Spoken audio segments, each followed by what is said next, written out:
Hello friends, आप सभी का स्वागत है इस वीडियो में। तो फ्रेंड्स बात करेंगे क्रिप्टो मार्केट न्यूज़ के ऊपर। अभी टाइम पर मार्केट में फ्रेंड्स जो बड़ी अपडेट है उसे हम लोग देखेंगे, बट उससे पहले देखते हैं मार्केट के सेंटीमेंट को। तो फ्रेंड्स यहाँ पर देखो, जो फियर एंड ग्रिड इंडेक्स का मीटर है आज के दिन फ्रेंड्स 29 पर देखने को मिल रही है। जैसा कि आपको पता है, मार्केट अचानक से डाउन हुआ और उसके पीछे का रीजन जो है FTX का जो बाइनेंस का एक्वायर करने का जो मूड है और सेल ऑफ जो है, यही सब रीजन है। तो चलो फ्रेंड्स, अब यहाँ पर बात करते हैं अभी टाइम पे करंट मार्केट की सिचुएशन क्या बनी हुई है। उसके बाद से एक एक करके जो बड़े अपडेट्स मतलब कि न्यूज़ होंगे उसे हम लोग कवर करते चलेंगे। तो फ्रेंड्स बात करेंगे ओवरऑल मार्केट कैप की। तो यहाँ पर देखो $907 बिलियन के करीब है, मतलब कि $900 बिलियन। और वहीं अभी 9.5% मतलब 10% के करीब गिरावट देखने को मिल रही है, मार्केट डाउन देखने को मिल रही है।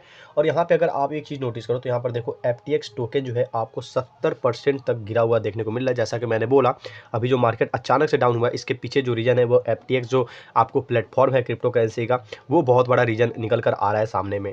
तो चलो फ्रेंड्स, अब हम लोग बात करेंगे न्यूज़ के ऊपर में। थोड़ा सा अगर हम लोग नीचे आए तो यहाँ पर देख लो, BTC हो या इथेरियम हो या कुछ भी, मतलब जो भी आपको मेजर आपको क्रिप्टो कॉइन्स है, सभी के सभी आपको डाउन देखने को मिल रहे हैं। और यहाँ पर इनकी ग्राफ देखने की, मतलब अगर थोड़ा सा हम लोग देखें, जैसे BTC ग्राफ देख सकते हो, तो यहाँ पर देख सकते हो काफ़ी शार्प जो है यहाँ पे गिरावट देखने को मिली थी। मतलब अचानक से काफ़ी तेज़ी से जो है मार्केट गिरा था।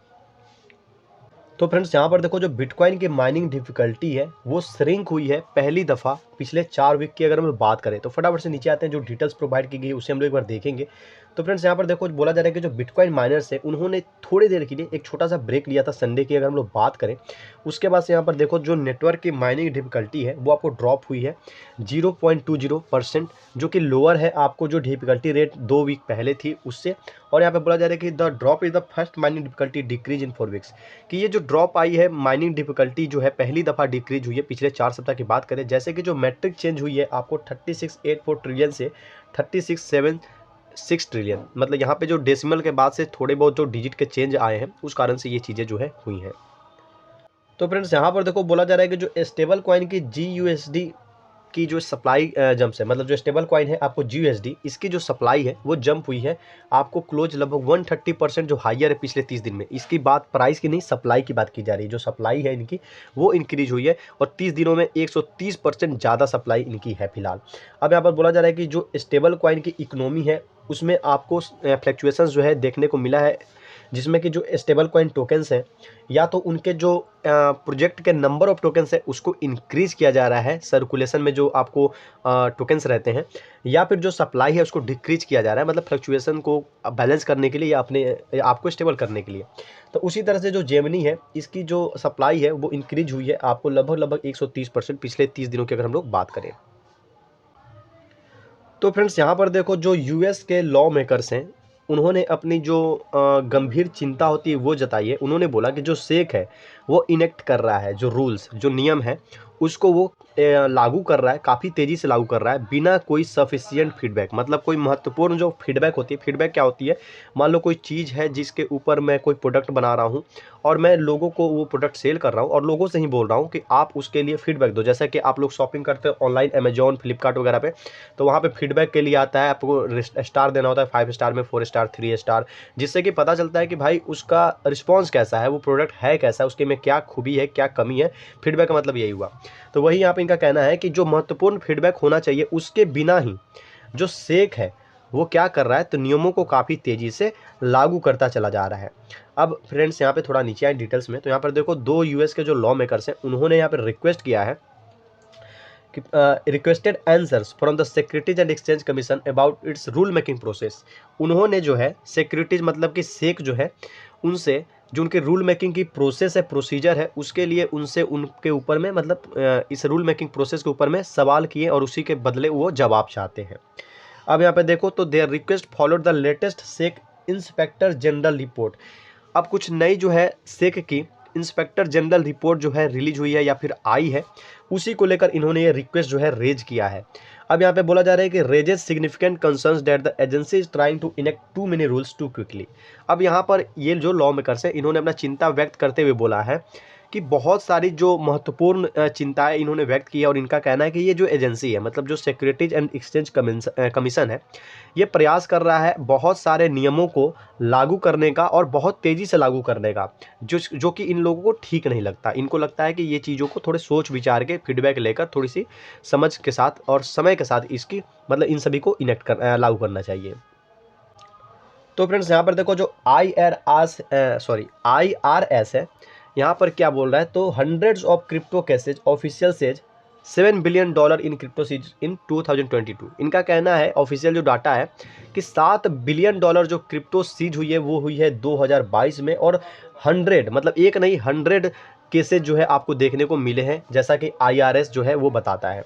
अब IRS क्या है, तो यहाँ पे देखो, सॉरी, IRS बिल्डिंग है टोटल, यहाँ पर है internal revenue service building, belong करता है यूनाइटेड स्टेट से। अब नीचे फटाफट से आते हैं, तो यहाँ पर देखो बोला जा रहा है कि जो आपको इंटरनल रिवेन्यू सर्विस है ये क्या कर रहा है, तो ये हंड्रेड्स ऑफ जो क्रिप्टो केसेज है उसको क्रैक डाउन करने की कोशिश कर रहा है। टैक्स इवेशन से जो ये आपको केसेस थे उससे रिलेटेड है, जैसा कि ऑफिशियल रिपोर्ट में इन्होंने बताया। और इन्होंने साथ ही साथ ये भी बताया कि जो 2022 का ये साल था, इसमें हमने जैसे कि इन्वेस्टिगेशन किया है, तो हमने लगभग $7 बिलियन क्रिप्टो करेंसी में क्या किया है, तो सीज किया है, which was double the previous years total, जो कि पिछले साल के टोटल का डबल है। मतलब 2021 में मान लो 3-3.5 बिलियन डॉलर सीज हुई थी, उसका ये डबल है। तो फ्रेंड्स यहाँ पर देखो जो यूएस है उसने अनाउंस किया कि जो historic 3.36 billion cryptocurrency seizure है, मतलब इसको ऐतिहासिक सीजर बताया जा रहा है, क्योंकि ये बहुत बड़ा अमाउंट है, लगभग $3.5 बिलियन क्रिप्टो करेंसी सीजर जो है। अब ये किस चीज़ से बिलोंग है, तो सिल्क रोड बिटकॉइन थीप जो है, चोरी जो है, उससे ये बिलोंग मतलब रिलेटेड है। और यहाँ पे बोला जा रहा है कि इसमें ये जो है आपको सिल्क रोड बिटकॉइन का जो ये मामला है, इसको मतलब गिल्टी, दोषी पाया गया है, दोषी करार दिया गया है। अब यहाँ पे देखा जाए, सॉरी, आज कुछ ज़्यादा ही मिस्टेक हो रहा है। उसका रीज़न ये है कि मेरे घर के बाहर मतलब कुछ दूर पे थोड़ा सा कीर्तन भजन हो रहा है एक जगह पे, पूजा पाठ वाला, जिसका आवाज़ आप लोग को हल्का फुल्का जा रहा होगा बैकग्राउंड में, बट मुझे मेरे कानों में कुछ ज़्यादा ही जोर से आ रहा है, जबकि मैंने सभी तरफ से अपने रूम के गेट को, विंडो को बंद कर रखा है, बट उसके बावजूद थोड़ी बहुत मुझे दिक्कत हो रही है। मतलब मेरा जो ध्यान है न्यूज़ से थोड़ा सा इधर उधर डाइवर्ट हो रहा है। तो चलो फ्रेंड्स, अब आते हैं फिर से न्यूज़ पे। तो यहाँ पर देखो, अब जो आदमी है, ये जो पूरी मामला है आपको सिल्क रोड मार्केट प्लेस से रिलेटेड जो आपको है, चोरी वाली या स्कैम वाली। अब इसमें जो आदमी है उसने क्या किया है, तो 50,000 बिटकॉइंस को, 50,000 से भी ज़्यादा बिटकॉइंस मतलब BTC को, जो कि silk road market place guilt पाया गया है, इससे एक तरह से चोरी किया है या इसमें हेर फेर किया है। अब यहाँ पे देखो तो जो US department of justice DOJ का जो डाटा है उसके हिसाब से देखो तो जो सीजर है was then the largest cryptocurrency seizure in the history of DOJ। किसके हिस्ट्री में लार्जेस्ट सीजर है, तो डिपार्टमेंट ऑफ जस्टिस के हिस्ट्री में ये सबसे बड़ी सीजर है। अब यहाँ पे देखो तो remains the department second largest financial seizure ever. अब बोला जा रहा है कि ये जब मामला निकल कर आया था उस टाइम के लिए ये डिपार्टमेंट ऑफ जस्टिस के लिए सबसे बड़ा हिस्टोरिक सीजर था, लेकिन अभी करंट पीरियड में अगर बात करें तो अभी तक जितनी भी सीजर हुई है, मतलब जितनी भी सीज हुई है DOJ के तरफ से, जितनी भी मामला सामने इस तरह का आया है, उसके हिसाब से ये दूसरा सबसे बड़ा फाइनेंशियल सीजर बन चुका है। तो फ्रेंड्स यहाँ पर देखो जो सोरस बैक्ड अर्जेंटीनी नियो बैंक है, जिसका नाम उवाला है या उवला है, इसने क्या किया है, तो क्रिप्टो करेंसी ट्रेडिंग सर्विसेज को जो है लॉन्च किया है। तो फ्रेंड्स यहाँ पे आप पिक्चर भी देख सकते हो, उनकी वेबसाइट वगैरह देखने को मिल रही है, मोबाइल में ऐप भी देखने को मिल रहा है। तो अब यहाँ पे देखो जो अर्जेंटीनी ये नियो बैंक है, जो कि बैक्ड है, मतलब जॉर्ज सोरस के द्वारा बैक्ड बहुत बार आपको देखने को मिलता है। तो बैक्ड का मतलब ये होता है कि इसकी मोस्टली जो शेयर है या इसका मोस्टली जो 100% का जो ऑनरशिप है, उसका जो परसेंट वाइज मैक्सिमम अगर किसी के पास है तो वो है आपको जॉर्ज सोरस के पास। जैसा कि आपको पता है फ्लिपकार्ट जो है इंडिया की सबसे बड़ी रिटेल शॉपिंग प्लेटफॉर्म है, लेकिन उसकी जो सबसे बड़ी जो शेयर है 100% की जो ऑनरशिप वाली, वो किसी विदेशी कंपनी वॉलमार्ट के पास है। तो फ्रेंड्स यहाँ पर देखो तो इसने लॉन्च किया है क्रिप्टो करेंसी ट्रेडिंग सर्विस अपने यूजर्स के लिए, आपको अर्जेंटीना के अंदर में। अब जो कस्टमर्स होंगे वो क्या कर पाएंगे, तो customers of the company with the highest loyalty levels are now able to trade.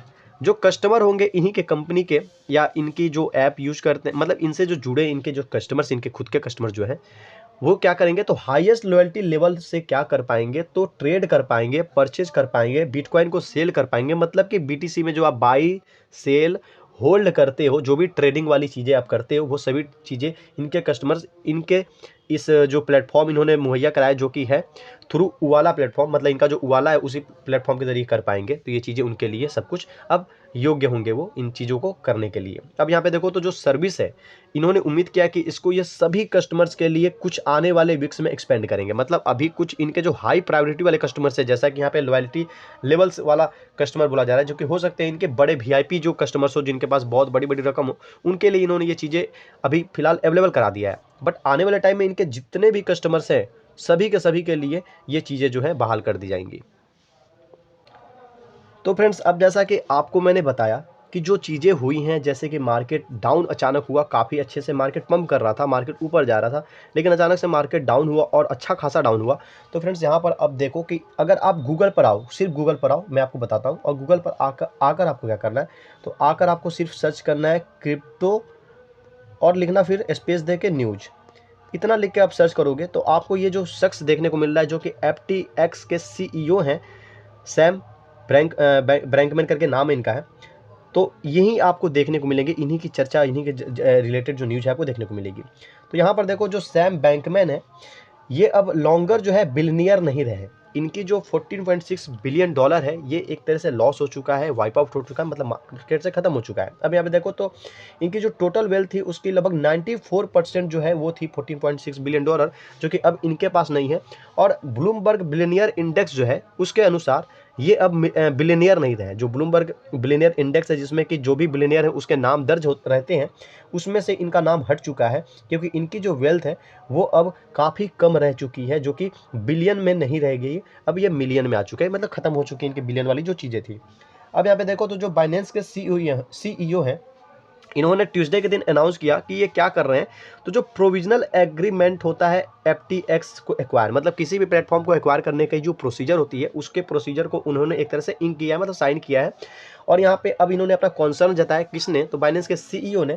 अब इन्होंने बोला कि कुछ जो एक्सचेंज की मतलब एक तरह से जो बेस है, जैसे कि एक्सचेंज के ब्रांच है, ऐसा तो नहीं है कि आपको बाइनेंस एक ही जगह है, बहुत जगह उसके अपने बेस होंगे, ब्रांच होंगे। तो उसी तरह से इनका कहना है कि जो इसके कुछ बहामास बेस्ड जो एक्सचेंज था, उसकी जो अपेरेंट्स इंसॉल्वेंसी थी, इंसॉल्वेंसी मतलब होता है एक तरह से दिवालिया होना या स्थिति बहुत दयनीय होना, उसी कुछ चीज़ों को यहाँ पे जिक्र करते हुए उन्होंने बोला कि जिस तरह से मार्केट की सिचुएशन बनी हुई है और जिस तरह से प्राइसेज लगातार गिरती जा रही है, मतलब कुछ चीज़ों को देखते हुए इन्होंने ये डिसीजन लिया है।